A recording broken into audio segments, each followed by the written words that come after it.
Hey everyone, before we get into the video, I just wanted to put a little warning here. I'm going to be talking about abuse in the church and other organizations.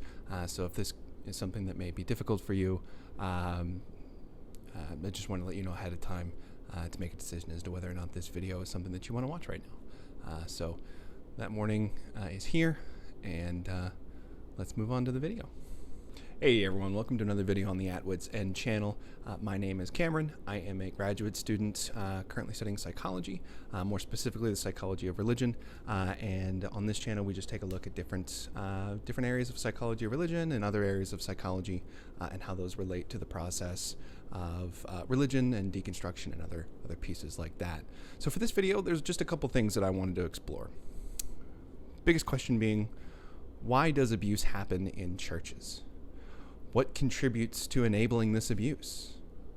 How do we break the cycle of abuse? These are all questions I want to address and speak on from a social psychology perspective, and of course, from the psychology of religion. So let's get into it.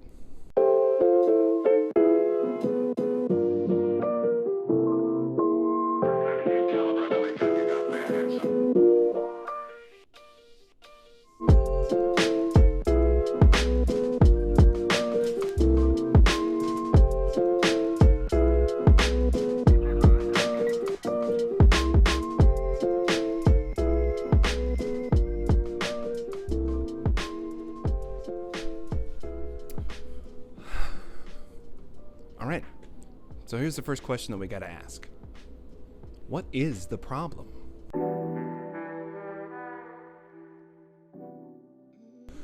So in answering the question of what is the problem is clearly the abuse that occurs in churches between people in positions of authority and those that are not. The other particular problem is the enabling of this abuse by these systems, as well as the indirect and direct support of these cycles of abuse by everyone that participates in these systems. Probably the most egregious example of a response to abuse was a video clip that went viral of a pastor admitting to sexual misconduct, sexual assault, with a minor in his congregation spanning multiple years.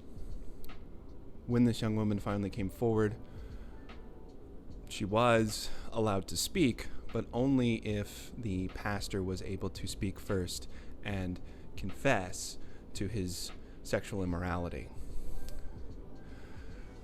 Now, once the pastor presented and confessed to these sins, then the young woman was allowed to speak. She presented her detailing of events as much as she was comfortable doing so.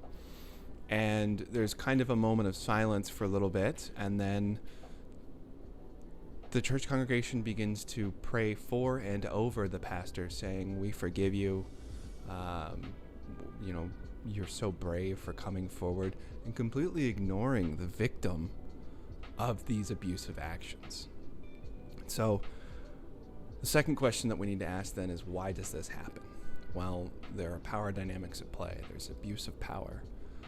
There is the internalized sexism and gender roles and ideations that are reinforced by purity culture in particularly evangelical and fundamentalist churches. There's an unequal application of consequences for those in authority. Now, there are also social psychology aspects at play, such as the bystander effect, pluralistic ignorance, the concept of obedience to authority, as well as the abuse of power by those in positions of authority. Okay, so how often does this happen? Well, the rates of abuse in churches is staggering, to say the least. The Southern Baptist Convention released a report in recent years that detailed over 200 cases of suppressing allegations of abuse within their churches. There are also over 50,000 allegations globally across religions: Catholicism, Mormonism, Christianity, Islam, all of them. And that's just in the last 100 years. So it's a problem. And what allows for this problem to happen?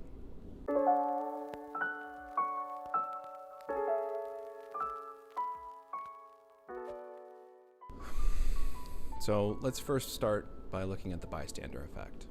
So the bystander effect is a phenomenon in social psychology that was researched back in the 60s.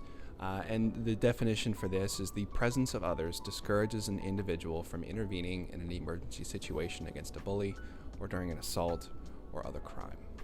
The greater the number of bystanders, the less likely it is for any one of them to provide help to a person in distress. People are more likely to take action in the crisis when there are few or no other witnesses present. So why does this happen? There's a thing called diffusion of responsibility. In a sense, when an emergency situation is occurring, there's a preconceived thought or behavior that if the trouble is bad enough, someone else will intervene. And so the more people there are around during these crises, the more likely that your brain will think someone else will intervene. And so this diffuses the responsibility of helping. Now, this occurs even during cognitive dissonance arising from this. We are so strong in this social process that even if it is distressing for us to see or witness these things, that we still won't help. We look to others to determine what to do in an uncertain situation. Now, the most famous example of this, and the reason why this study was initially conducted, is there was a woman that was brutally murdered in a downtown metro area in the United States. Multiple people the next day reported hearing her screams for help, but no one went and checked. No one went and called the police. Everyone assumed that someone else had either already done that or would do that. And so this poor woman did not receive the help that she desperately needed in that moment. Now, the best way to break the bystander effect is for one person to begin helping.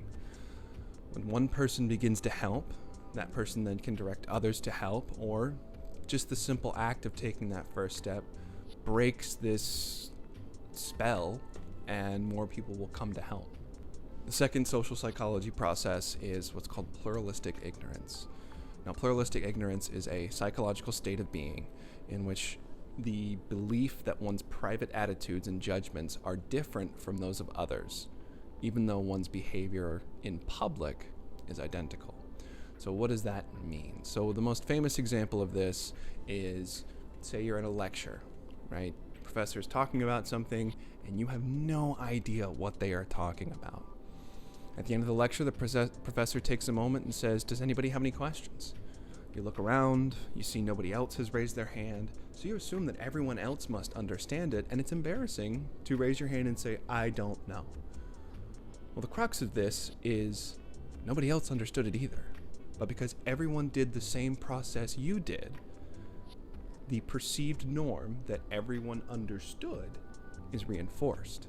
And so nobody asks the question, and everyone suffers as a result. So basically, when we perceive a norm, even if we don't agree with the norm, if we see others in the group acting on this norm, we will act on it as well, even if we don't agree with it. The third psychological process is obedience to authority. Now, there was a very ethically dubious, but definitive study that was done in the 60s by a social psychologist of the name of Stanley Milgram. This is the Stanley Milgram shock experiment, as it's known now. Essentially, what this experiment does is it tries to see just how far someone will go in obedience to authority, even when directly harming somebody else. So the premise of this research study experiment was that a researcher would be present in the room when the participant enters. The participant is then explained that the researcher will be communicating with someone on the other side of the wall. You cannot see the other person, but a speaker is available to communicate back and forth. The researcher will read off a question. The participant on the other side of the wall will answer the question. If they are correct, there is no electric shock that is provided by the participant that is in the room with the researcher. If the other participant in the other room answers the question incorrectly, the participant is instructed to shock the other participant on the other side of the wall and then increase the voltage for the next round. Now, the experiment progresses steadily with the participant on the other side of the wall gradually protesting more and more and more. But the thing is, there is no participant on the other side of the wall. This is all pre-recorded sounds that are set to play at specific voltages. The shock machine is able to go from 0 volts up to 450 volts. There's a giant warning label on the machine that says anything past 400 is considered severe damage. In this experiment, of the 40 participants, 26 went all the way to 450 volts. Not one participant stopped complying with commands from the researcher, or authority figure in this instance, before hitting 300 volts. That was the first time that participants said enough is enough. Participants would continue on even when expressing great distress over continuing the experiment, asking the researchers to go check and make sure the person is okay, making sure that this is right, this is fine. They were seeking reassurance, and the researcher would only respond with a firm, "We must continue on. I'm sure they're fine."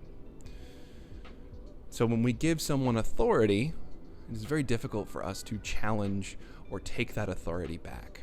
And that's what this experiment illustrates.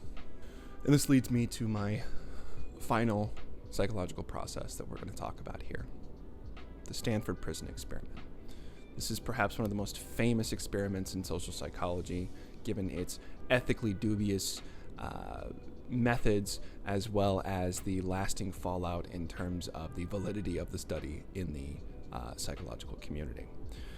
So what is the Stanford Prison Experiment? So the Stanford Prison Experiment was an experiment that was created by Philip Zimbardo, a social psychologist at Stanford, and it was conducted in 1971. The experiment was, in the basement of Stanford, they would create a jail. They would take 24 college students, and they would divide them in half. 12 college students would be prison guards, 12 college students would be prisoners. The experiment was intended to last for 14 days to understand power dynamics between groups. The guards were instructed with 2 rules. They were not allowed to physically hit the prisoners, and they could not put the prisoners in solitary confinement for more than 1 hour consecutively. Now, once the experiment began, things got out of hand. Within 1 day, a prison guard had already broken one of the rules. He had physically hit one of the prisoners. Within 3 days, one of the prisoners had broken psychologically and was just screaming uncontrollably, and then threatened to call a lawyer. He was released. Guards used physical and psychological abuse to intimidate the prisoners in the study. The reason why the experiment was terminated early was due to the severe psychological distress that the prisoners were experiencing.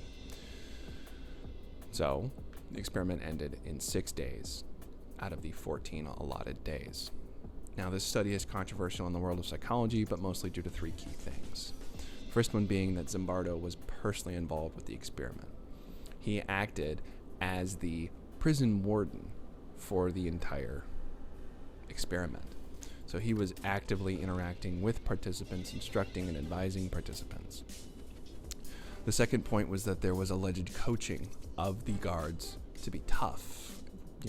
Think of what a guard should be and behave like that. And finally, the ethics surrounding causing such psychological distress to participants. So what we've seen between these 4 psychological processes is, as humans, we want to stay within a group. We are hard-pressed to take back authority once it has been given. And we will do anything to stay within the perceived social norms of this group.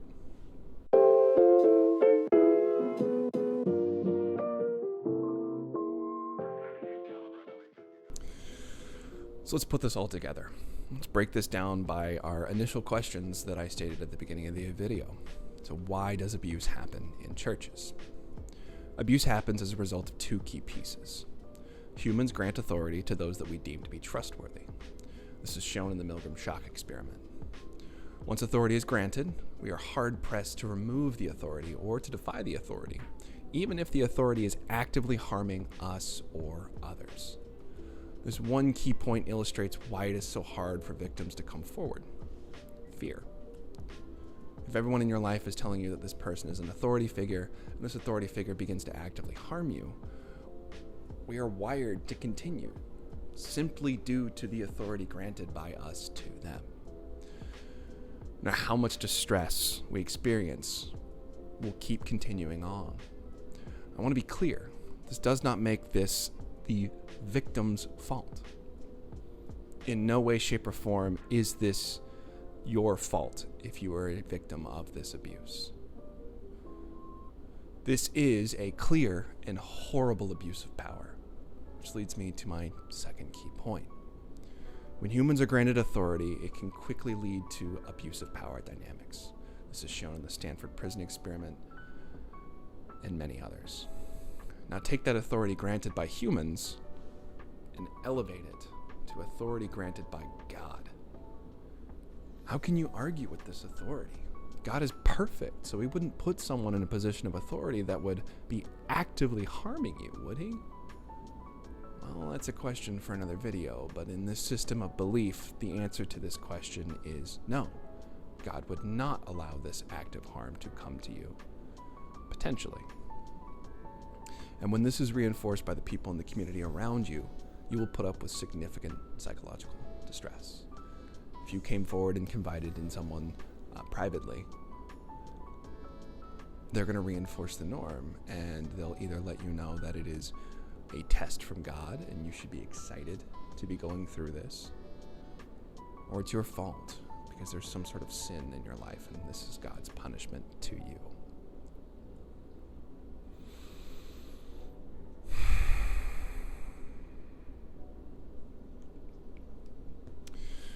But not everyone agrees with this abuse, right?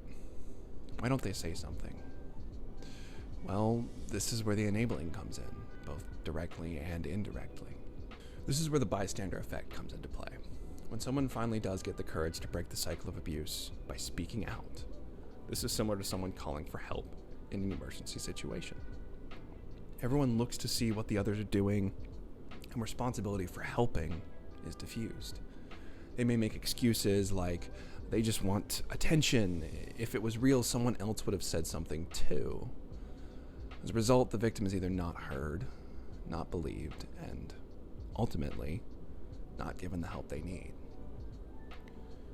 Pluralistic ignorance just compounds on this as well to create an even more toxic dynamic. Pluralistic ignorance is all about accepted, perceived norms.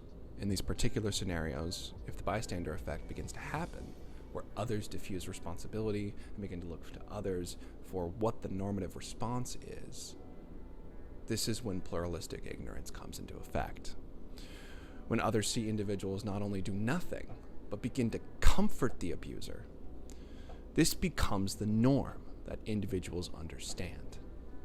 This will become the perceived norm, no matter how much cognitive dissonance may arise from this norm. Social norms and behaviors are incredibly powerful, and going against the grain is something we are evolutionarily hardwired to not do. Now compound this with another authority, beginning the comfort of the abuser. Now you have obedience to authority and pluralistic ignorance coming into effect. If the abuser is the lead pastor, and the first person to speak up in defense of the abuser is the assistant pastor, now an authority figure is establishing a perceived norm, and it is now even harder to break from this.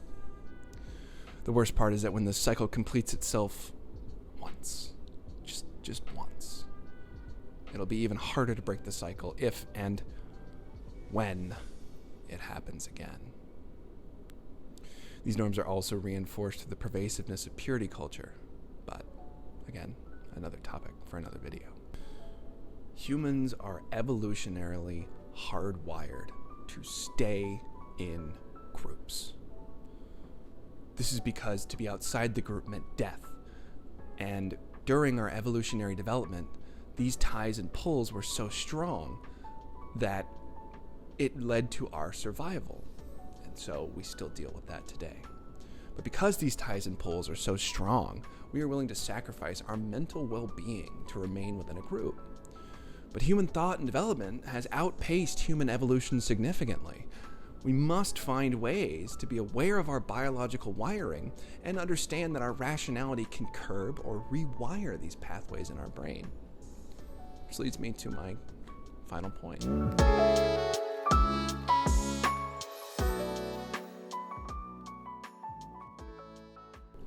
So how do we break the cycle? How do we break this cycle that seems to be so pervasive, not just in the church, but in systems as a whole? The first step is all of us being aware of these evolutionary processes and wirings that we have in our brain makeup.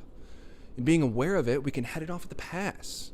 The other thing is to speak up and speak out. If something does not sit right with you, there is significantly high likelihood that someone else agrees. Be brave. Take the first step. When you turn around after taking a few steps, you'll be surprised at how many people will fall in behind you. I know I'm constantly surprised at how many people are behind me when I take the first step. Hell, this channel was my first step, and all of you have been right behind me on it. So let me take this moment to say thank you. I see you. I see your pain. I hear you, and I hear your pain. And I believe you. I believe the pain that you are living through right now. Thank you for allowing me to join you on your journey. It's an important one, and the work is difficult, but it's worth it. You are not alone on this journey either. You took the first step, and we're all behind you.